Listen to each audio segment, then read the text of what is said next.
démarre, messieurs. Jingle, Riolo. Il n'y a pas besoin d'avoir les moyens pour bien jouer. L'OM, il joue super bien, il régale tout le monde. Connard, va. Eh oui. Alors, Daniel, tu voulais démarrer sur le leader de la Ligue 1, à savoir le Paris Saint-Germain. Nous t'écoutons. Oui, je voulais démarrer sur le PSG. J'ai l'impression que c'est de plus en plus difficile de dire qu'on s'ennuie quand on regarde le PSG. Je me souviens qu'il y a En Ligue 1. quelques années, oui, en Ligue, en Ligue des Champions aussi, sur les 2 premiers matchs, on s'est ennuyé. On attend le match de mercredi parce qu'enfin, il va y avoir un adversaire de taille et il paraît que c'est contre les adversaires de taille que le PSG est attendu réellement. Donc en gros, le PSG a investi énormément de moyens pour ne jouer que 5 matchs dans l'année, grosso modo, puisque le reste du temps, ils jouent en marchant, ils sont tellement plus forts que les autres qu'il faut s'en contenter. J'ai du mal avec ça, je n'y arrive pas. C'est vrai que notre championnat n'offre pas de résistance, Paris n'y peut rien. Mais est-ce qu'il ne pourrait pas nous proposer plus avec tous les joueurs qu'il y a dans cette équipe, tous les talents, parce qu'indéniablement, il n'y a que des bons joueurs dans cette équipe. Voilà, c'est un fait. Tout ça a été très bien fait. Mais qui aujourd'hui s'éclate vraiment en regardant un match du PSG ? Même si on prend la saison dernière, il faut compter les matchs sur les doigts d'une main pour s'être véritablement éclaté. Il y a eu les matchs contre Chelsea. Après, il faut chercher, gratter à droite, à gauche. Parfois, il y a eu des cartons sur la fin de saison, c'est vrai. Là, on s'est un peu régalé. Là, les 6-0, il y a eu Lille, Guingamp. Là, mais c'est pas assez, quoi. Je sais pas, le match à Bastia, on s'ennuie. Le match d'avant, on s'ennuie. Cette année, on a vu un bout de match bien contre Monaco. J'arriverai même pas à citer les autres. Et globalement, je m'ennuie. Et c'est un boring PSG. On est en train de s'habituer à ça. Et à un moment, c'était dit par la plupart des suiveurs, des observateurs du foot. Aujourd'hui, j'ai l'impression qu'on s'est complètement habitué à ça. Qu'il n'y a plus de critique, qu'il n'y a presque plus le droit à la critique, sinon les supporters du PSG les plus extrêmes vous agressent en disant « Ouais, mais ils gèrent, ils en ont sous le pied. » Ouais, mais la gestion, je m'en fous, quoi. Est-ce qu'on n'est pas en droit d'attendre plus de ce PSG ? On n'a pas le droit d'être exigeant ? J'avoue que je ne comprends pas. Je ne sais pas quelle est la tactique. Au début de la saison, on disait avec Flo, cette année, c'est bon, ils ont bien démarré parce qu'ils veulent rester dans le rythme. Ça a duré 2 matchs. Et puis là, moi, je m'ennuie. Alors peut-être que vous vous ennuyez pas en les regardant. Alors dans ces cas-là, dites-le moi, je me trompe. Je sais pas, est-ce qu'il y a des gens qui peuvent nous appeler, vous deux, Flo, toi, si vous vous ennuyez pas, bientôt, ça n'a plus aucun intérêt de regarder les matchs du PSG, on s'ennuie. En fait, il y a une double lecture pour moi. C'est-à-dire qu'en termes de résultats, ok, c'est-à-dire que de façon à peu près mécanique, le PSG gagne. Donc là-dessus, c'est vrai qu'il n'y a pas de suspense et en ça, c'est chiant. Mais malgré tout, tu trouves quand même toujours un petit truc à manger. C'est-à-dire un coup, tu as Di Maria qui déboule, un autre coup, tu as 2-3 gestes techniques de Pastore. Alors, tu vas me dire, ok, c'est les amuse-gueules. Ça peut sembler... Mais bon, il y a quand même toujours un petit truc. Donc c'est comme si toi, tu te faisais une série de soirées, tu étais invité chez génial, les potes, hein. Et en fait, il n'y avait que des cacahuètes et des chips. Non, c'est pas ça. Au bout d'un moment, t'as pas envie d'être invité à un bon dîner, à bien t'éclater avec des amis, faire la fête, boire un peu de champagne, régaler. C'est comme si tu vas au théâtre et que tu fais que la première partie. Tu connais la fin de la pièce. Non. Mais tu sais que c'est même pas ça. Il y a des bons acteurs. Laisse-moi finir. Tu connais la fin de la pièce, mais comme il y a des bons acteurs, il va y avoir 2-3 fulgurances qui vont te perdre quand même. 2-3 répliques. Et on va se contenter de ça tout le temps. Alors évidemment, c'est à défaut. Hein. Mais aujourd'hui, le PSG, pour moi, c'est ça. Donc, c'est pas totalement négatif. Et on se compte. Pas totalement boring. Il manquerait pas que je. Non, c'est pas négatif le mot, c'est boring. Ah, boring, c'est l'ennui. C'est pas full boring. Moi, je m'ennuie. Je m'ennuie vraiment. Sur Raphaël, Daniel, finalement, on doit estimer que c'est un pari gagnant ou perdant ? Non, mais en fait, recruter ce joueur pour les qualités qu'il a, c'est, je pense, une bonne chose. Après, le problème, c'est que tu as Jallet, qui est un de tes meilleurs joueurs. On n'est pas en train de parler d'un crack international au poste d'arrière droit. Hein. Mais que tu lui prends une doublure. Ça veut dire quoi ? Si tu fais jouer Raphaël, tu mets un de tes leaders de vestiaire, un de tes meilleurs joueurs sur le banc, il y a un problème dans ce recrutement. Et je pense que, c'est pour ça que je disais tout à l'heure, trouve une solution, mais à mon avis, il faut le faire jouer. Il y a 10 journées de championnat, 3 journées de Ligue des Champions. Il y a Raphaël qui est arrivé et qui ne joue pas ou on ne sait pas où le faire jouer. En plus, il a été un peu blessé, j'allais aussi, enfin bon bref. À mon avis, il doit jouer. Il y a Darder qui n'est pas du tout intégré. Ça prendra peut-être du temps, mais c'est quand même un souci. Merde, tu as quand même 3 journées de Ligue des Champions, tu es pratiquement dehors de la compète, et 10 journées de championnat. Bon, là, c'est pas mort, tu as le temps de te refaire. Et le mec, on ne sait pas ce qu'il vaut, on a l'impression que c'est limite un bidon. J'ai pas envie d'y croire, j'ai quand même envie encore de croire en lui. Je pense que Mapou, en revanche, ça c'est une arnaque, et ça je le dis depuis longtemps, j'ai jamais aimé ce défenseur. On parlera de la défense tout à l'heure. Je pense pas que Umtiti doive être associé à un type comme ça. Et je maintiens mon idée, ça fait plusieurs semaines que j'en parle le lundi. Je sais pas ce que Roland en pense, mais moi vraiment je suis convaincu que Umtiti, Gonalon, ça ferait une bonne charnière.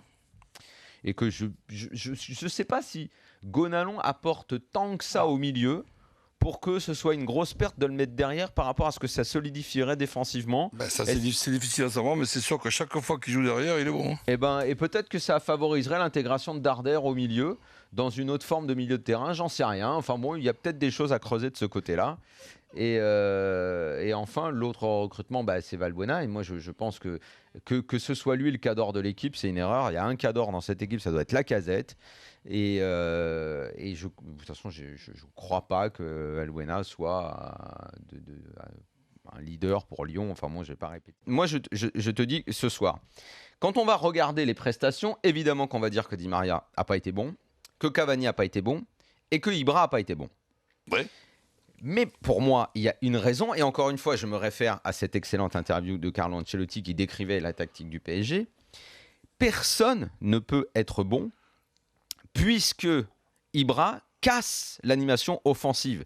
Son décrochage, son espèce de poste de faux 10 où il recule, où il est censé faire la passe pour les deux autres, qui en plus, jouent à des postes hallucinants. Parce que Di Maria, il a fait une excellente saison avec Ancelotti au Real au milieu. Et quand il est bon, il joue à gauche. Mais au PSG, il joue à droite. Cavani sur un côté qui est censé rentrer, faire un peu ce que fait Ronaldo avec Benzema. De Di Maria qui joue à droite. Mais Di Maria, elle a toujours été meilleure à droite pour moi qu'à gauche. Hein. Mais je ne sais pas quel match tu as vu de lui. Mais je t'assure que Di Maria, quand il jouait bien, c'était à gauche ou au milieu. Jamais de la vie à droite. Jamais de la vie. Je ne sais pas dans quel monde ou sur quelle télé tu l'as vu. Et de toute façon, et Cavani, pareil, qui est censé prendre la profondeur, mais qui lui donne un ballon ? Personne ne lui donne un ballon, puisque c'est Ibra qui est censé faire le 10 et il n'en touche plus une cacahuète. Donc c'est Ibra qui casse tout le jeu de cette équipe.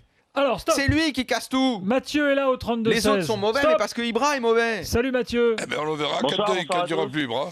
Mathieu, là on a un peu mélangé tous les sujets, j'ai un peu du mal à tenir mes fauves là, mais bon, allons-y, puisqu'on est parti sur Ibra, allons-y là-dessus. Moi je parle pas d'Ibra, je parle de l'animation offensive. Ouais, mais vous parlez plus que d'Ibra en fait. Mais oui.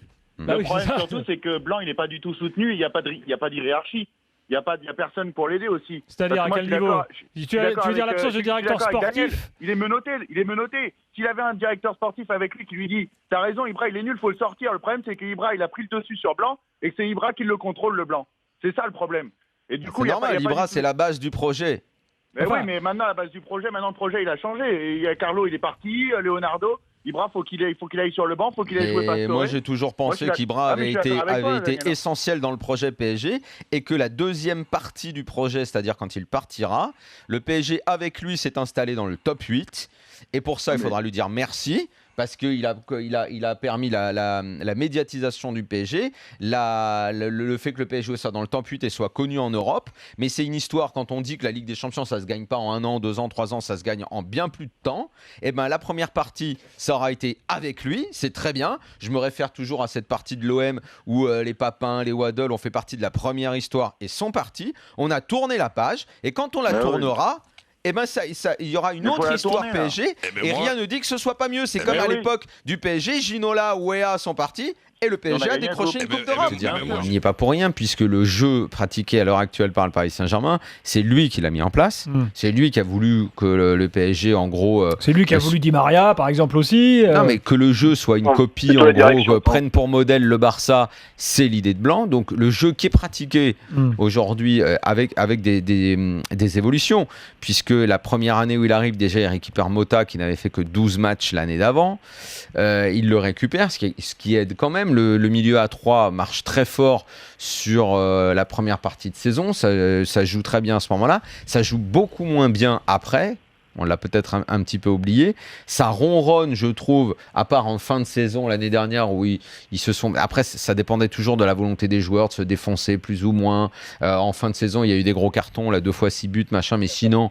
très peu de gros matchs parce qu'il y a eu beaucoup ce jeu de baballe, ce jeu un peu récurrent. Donc ça, il y est pour quelque chose puisque c'est son œuvre, ce jeu-là. Mais on a le droit de pas forcément... C'est ça qu'on demande à ce niveau-là à un coach, c'est de fixer une espèce de cap. Oui, c'est-à-dire qu'après, comme je disais tout à l'heure, quand tu as Di Maria, Zlatan, des joueurs comme ça sur le terrain, bon bah voilà, mais il faut que le match est lancé. Non, attends, mais le problème c'est que là-dessus, bien sûr qu'il y est pour quelque chose puisque ce jeu-là, mais moi ce que je leur reproche, c'est une seule ligne de conduite, c'est-à-dire pas de plan B. Dans un football qui aujourd'hui, dans chaque équipe, en propose plusieurs, des plans, du jeu long, du jeu court, du mouvement, et ça, on en voit peu. C'est un jeu de patience, la plupart du temps, ce qu'on n'a pas vu ce soir d'ailleurs, où c'était plus percutant, et c'est pas assez fréquent à Paris. Là où il devrait y être pour quelque chose, et peut-être que ça va venir aussi, c'est le fait de ne pas respecter stricto sensu les statuts. C'est-à-dire un mec comme Ibra qui ne peut pas sortir, qui est là parce que c'est la vedette, machin. S'il commence à sortir, comme ce soir il est sorti, comme ça doit être la deuxième fois que je le vois faire ça, un repositionnement de Di Maria, ça oui. Là, il sera pour quelque chose à ce moment-là. Ouais, mais le problème, c'est que pour l'instant, il y est pour quelque chose, mais je pense qu'il n'en tire pas encore la totalité de cet effectif et qu'il n'y a qu'un seul plan de jeu. Voilà. C'est ça que je reproche.